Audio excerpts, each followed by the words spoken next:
Welcome to Daily Overdose. Every living body is something like the flame of a candle. This living thing that you're feeling, like the gyroscope top, it's your own life. Because you can see very simply that you would not understand the experience that you call voluntary action and decision, being in control and being yourself, unless in opposition to that there was something else. You couldn't realize self and control and will unless there was something other, out of control, and instead of will, won't. It's hard to believe when people are living unwanted things. It's hard to believe that they have been given free will and that their choices are being honored, because it's hard to believe that someone would choose something unspeakable or unthinkable or horrific or horrendous. It's hard to believe that. People don't realize that they're making those choices, so it feels like it's something that's being done to them. And the reason that they don't believe that they're making those choices is because not one of you, or it would be a rare few of you, would acknowledge that I would do, or anyone would do, these unspeakable things to myself. So it makes you believe that there must be some other factor involved.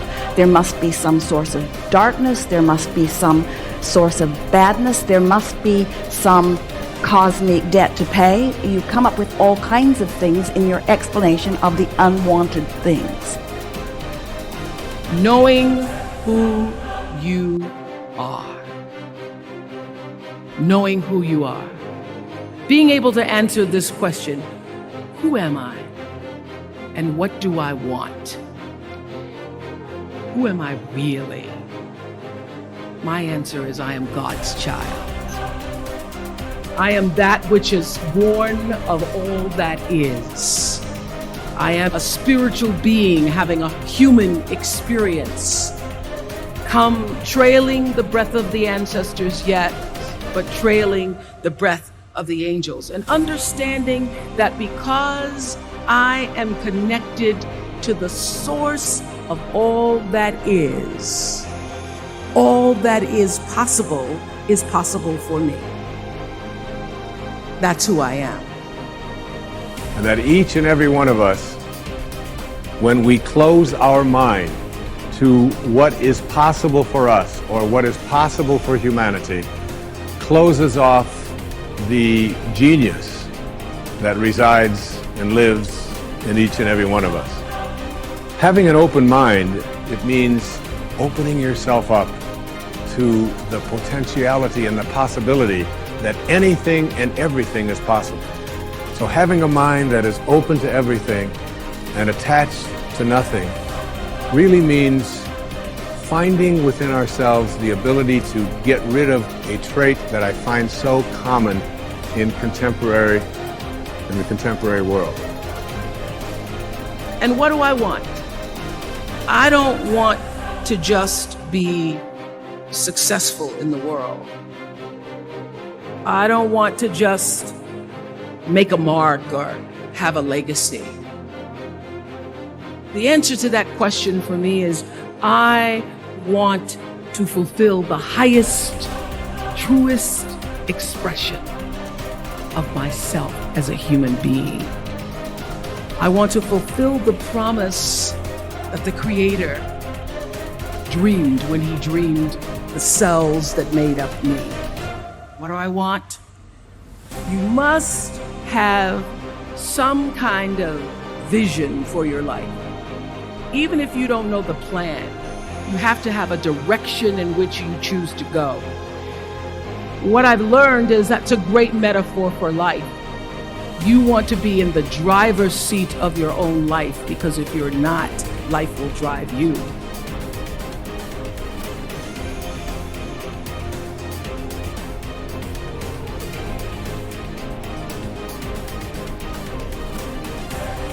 You see, you're never going to get enough. You already are everything. You're everything that you need. Think of it for just a moment. Everything that you need to have total bliss, perfection of your life, you already are. You already have it. You came into this world with nothing. That's how you're going out.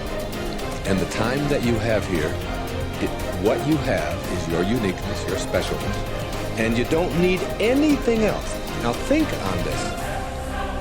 If you don't know how to appreciate what you have and where you are in your life, you don't need anything else. Because if you do get something else, you won't know how to appreciate that either. You'll just want more. Or you'll want it to be different. Or you'll want it to be the way it used to be. Or you'll want someone else to be the way you think they should be. Successful people or no-limit people, or self-actualizing people, inner-directed people, whatever labels that have been put on them by great thinkers, and philosophers, and therapists, and people that have looked at human beings. These kinds of people are people who always have enough. There are some people who can handle anything, not because their circumstances are different. You see, your circumstances have very little to do with your fulfillment in life. Very little. It's how you're approaching your circumstances. It's your attitude towards your circumstances that make all the difference in the world. And taking what you are and accepting it. No limit people are human beings who take what they are and accept it. And don't tell themselves that somehow they're deficient because of anything about themselves. This is a very crucial concept for me and for virtually all of us. It's this idea of taking your life in your own hands and being the kind of person that you choose to be, and understanding that everything that comes your way is an opportunity, is a blessing. And it wasn't until I learned how to celebrate virtually everything that came my way that I was able to transcend it. You see, everything that was given to us by God, whatever that is perfect. No one can deny the mountains are perfect and the rivers are perfect and the birds are perfect and the hippopotamuses are perfect and so on. This is just what was given to us. Everything else that you have on our planet, that we have on our planet, comes about as a result of thinking. Thought makes it so. You see, everything on our planet that is alive can never die. It can never die. Life doesn't die.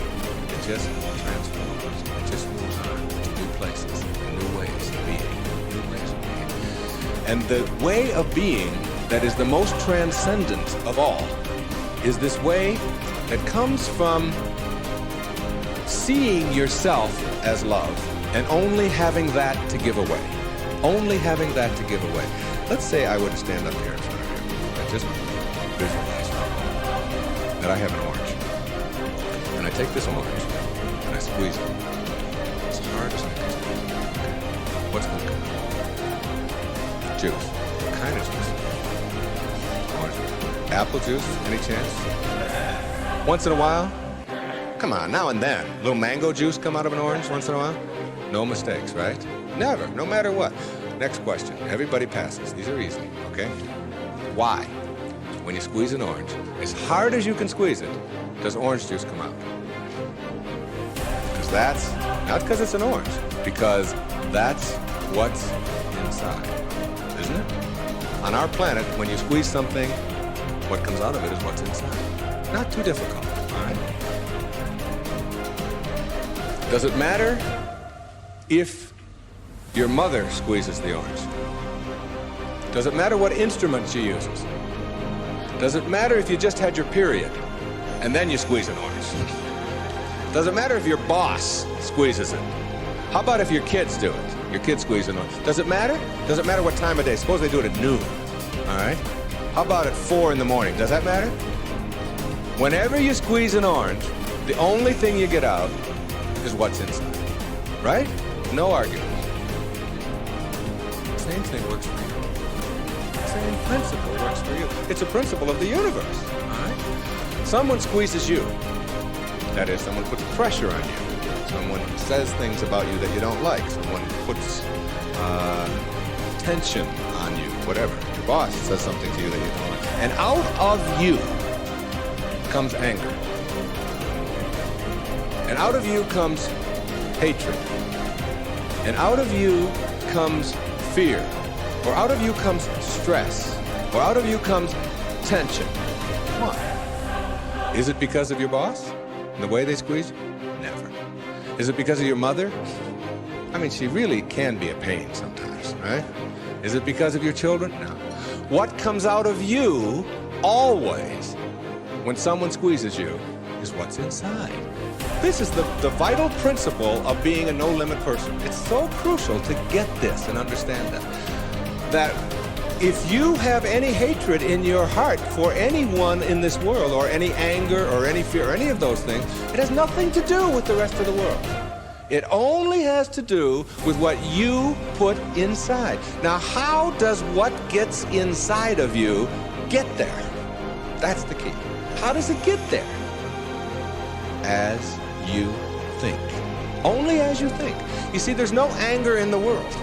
There's no stress in the world. There's no tension. It's perfect. We've already established. It's perfect place. It works just fine. It's all flowing the way it's supposed to flow. The evidence for it is.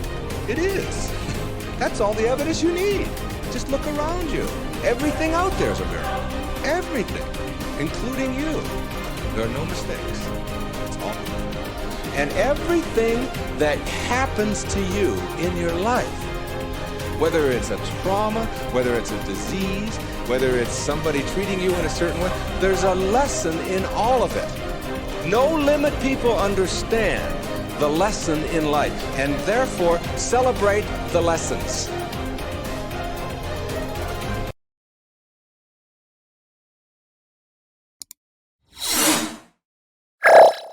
Thank you for watching our videos. Please like and subscribe to our channel so you won't miss another video.